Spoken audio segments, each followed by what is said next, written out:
Happy Earth Day, Sea Wolves, and welcome to the Stony Brook Media News Show. I'm Irina Ivanuk. And I'm Marcus Dia. To celebrate this day, let's take a look at someone who's nurturing the earth. It's a beautiful spring morning here in the Shinnecock Bay in Southampton, Long Island. The birds are singing, there's a soft breeze, but most important of all, the water is clear. However, it probably wouldn't look like that if it wasn't for the work from researchers from the Stony Brook Marine Sciences Research Center here in the Southampton campus. For more than a decade, Shinnecock Bay suffered with problems like harmful algal blooms, brown and red tides, and poor water quality, which are associated with high nitrogen levels. Thinking of these problems, scientists from the Stony Brook University School of Marine and Atmospheric Sciences and from the Institute for Ocean Conservation Science created together a restoration project for the bay in 2012. I talked to Christine Santora, one of the project's coordinators, to better understand the project and its accomplishments. According to Santora, the main problem in Shinnecock Bay is the lack of a sewer system. In some more developed areas, most developed areas, sewers take waste from each individual home and deliver the waste to a treatment plant where it gets treated and kind of scrubbed of the material that would pollute the waterway. And then effluent is released, which is cleaner than, the raw waste. So that's not happening around the watershed of Shinnecock Bay because there is no sewer system. It's individual homes' septic systems, which again, are having this untreated waste seep into the ground and flow and make its way into Shinnecock Bay, which has caused the algae to proliferate. It's caused, a lot of the water quality problems. She explained that the best solution the research team came up with was to plant hard clams in the bay. These animals filter water through their digestive systems as they feed, helping to keep it cleaner. Scientists at Stony Brook, I'm a part of the group who devised an in-the-water plan to try to get more clams in the bay to create a higher filtration capacity within the bay itself. So we would purchase the clams and keep them refrigerated. They'd be delivered, and then we would put the clams in the water. Santora also said that the cycle will continue, giving the bay a chance to come back to life. And we've seen not only that the shellfish are filtering out the water and the water quality is improving, but these shellfish are now reproducing on their own and creating more populations within the bay. And that matters because that creates more filtration, newer generations of clams that are able to reproduce, and the cycle goes on and on and on in a positive way, not a negative way. She said that she hopes that this can become a standard model plan for other places on Earth, on New York State, and on Long Island that need restoration. So I think in terms of our project, one limitation would be, how do you make it replicable in places that don't have the resources that we have? For the Stony Brook Media Group, I am Rafael Cruvinel. A New York City resident was found dead in a duffel bag. Oshala Gall, a mother of two, was tragically killed by her boyfriend, David Bonola. Oshala was brutally stabbed 55 times and placed in a hockey bag belonging to her son. Her body was found a couple of blocks away from her house on Saturday. Police said her husband and 17-year-old son were out of town, but her 13-year-old son was in the house at the time of her death. Bonola was arrested for the murder and is awaiting charges. A major upset for the Walt Disney Company this week as both houses of the Florida State Legislature have passed a bill to revoke Disney World's special district status. The decision has been made in response to the Disney Company's open opposition towards previous law signed by the Florida government, the Parental Rights to Education bill, that bans LGBTQ education in public schools from kindergarten through third grade and heavy restrictions in all grades above.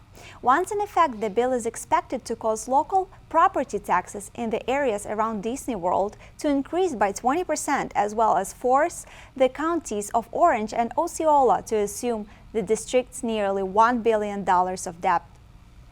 On this beautiful sunny Earth Day, our sea wolves are learning more about what it means to sustain not only the planet, but also their appetites. Our news correspondent, Chris Camilla, spoke with a visiting celebrity chef who is spreading the message of environmentally conscious culinary delights. Just in time for Earthstock, a guest celebrity chef has come to visit SBU to spread awareness about sustainable recipes made with delicious ingredients. Yesterday, speaker, author, and chef Barton Seaver made a special appearance at the Roth Cafe, not for a quick meal, but to teach 12 lucky students how to make their own. I have the great opportunity to come down and do several events yesterday with the Earthstock, a nice lecture that, especially with a lot of the Somos people here, and the great work that's being done there, and get to talk about sustainable seafood, my favorite topic, and one of the most sustainable seafoods there is mussels. With a number of different combinations that mussels offer, Seaver says there's only one authentic recipe. The recipe for mussels is chaos, and that's the way it should be. Seaver is a leading educator and expert in sustainable seafood, owning several restaurants in Washington, D.C., and spreading his message of environmentally conscious cuisine to those eager to learn. Through this event, Seaver and Campus Dining hosted their own sustainable cooking lesson featuring recipes from Seaver's book, The Joy of Seafood.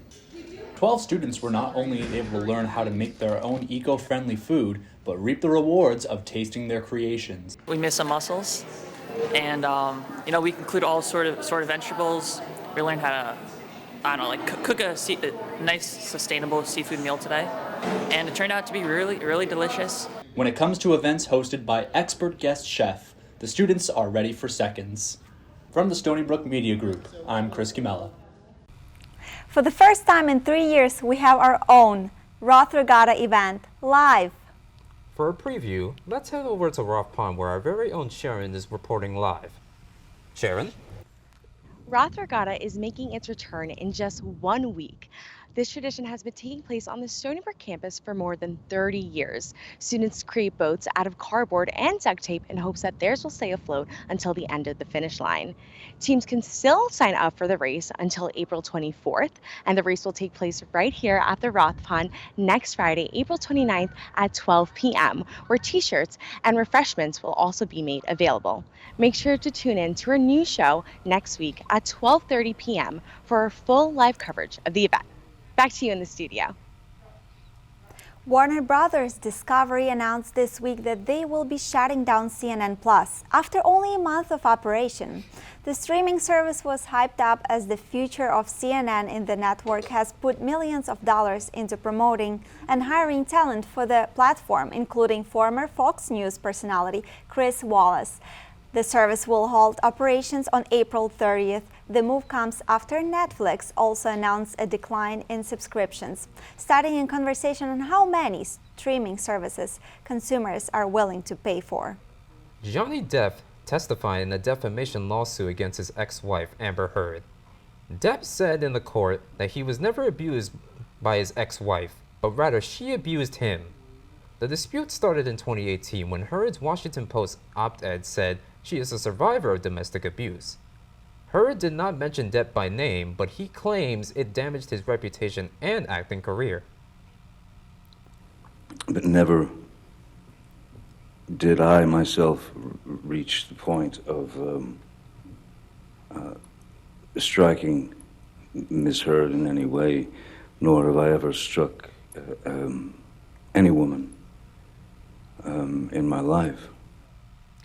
Depp is suing her for $50 million, and Heard is countersuing for $100 million.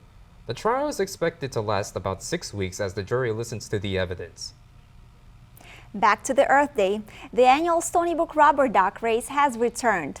Wolfie started us off by releasing the ducks down the Stony Brook, and it was off to the races. There were over 50 ducks that made their way to the finish line.